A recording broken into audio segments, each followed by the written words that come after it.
தமிழ்நாடு சட்டமன்ற தேர்தல் 2026 பாட்டாளி மக்கள் கட்சியை சேர்ந்த முனைவர் சௌமியா அன்புமணி ஆகிய என்னை தருமபுரி சட்டமன்ற தொகுதியின் சட்டமன்ற உறுப்பினராக தேர்ந்தெடுத்த தருமபுரி மக்கள் அனைவருக்கும் என் மனமார்ந்த நன்றியை நான் இன்று தெரிவித்துக் கொள்கின்றேன். என்னுடைய மனசுல எப்பொழுதுமே தருமபுரி மக்கள் தான் இருந்திருக்கிறாங்க. இன்னைக்கு அவங்க மனசுலயும் நான் தான் இருக்கேன் போது எனக்கு அது மிகப்பெரிய பெருமையாக நான் கருதுகிறேன்.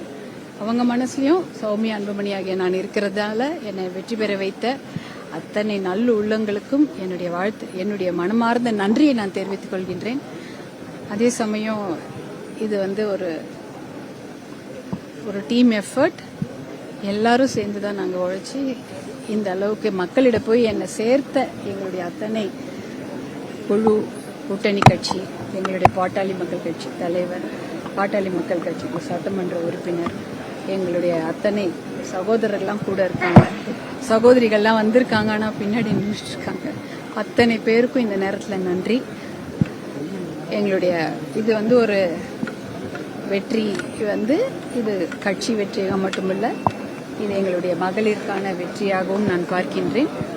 அந்த மகளிர்லாம் பெருமைப்படுற மாதிரி நல்ல உழைச்சி நல்ல தர்மபுரி சட்டமன்ற தொகுதிக்கு நல்லது செய்யணும், நன்மை செய்யணும். தர்மபுரி சட்டமன்ற தொகுதிக்கு நான் சொன்ன மாதிரி தண்ணீரை கொண்டு வந்து சேர்ப்பதும், வேலை வாய்ப்பை உருவாக்குவதும், பெண்கள் பாதுகாப்புக்காக பாடுபடுவதும் என்னுடைய வேலை.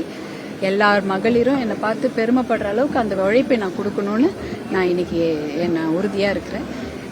எனக்காக இவ்வளோ பேர் வேலை செஞ்சாங்க. அவ்வளோ பேரும் இது நாங்கள் ஒருத்தர் தான் வெற்றின்னு அது ஒரு பேர் போட்டுக்கிறத விடவும் இத்தனை பேரும் இதுக்காக வேலை செஞ்சாங்க. அவர்கள் அனைவருக்கும் என்னுடைய மனமார்ந்த நன்றி தெரிவித்துக் கொள்கின்றேன். இது ஒரு குழு முயற்சி, எல்லாரும் இருக்கணும். பாமக வெற்றி பெற்ற வேட்பாளர் டிவிக்கு போறதா சொல்லி சமூக வலைதளங்களை அது நான் இந்த சட்டமன்ற தொகுதியோட வேட்பாளர், அந்த தொகுதி சட்டமன்ற உறுப்பினர் தான். அது கட்சி தலைவர் மருத்துவர் அன்புமணி அவர்கள் நீங்க சொல்லுவாங்க.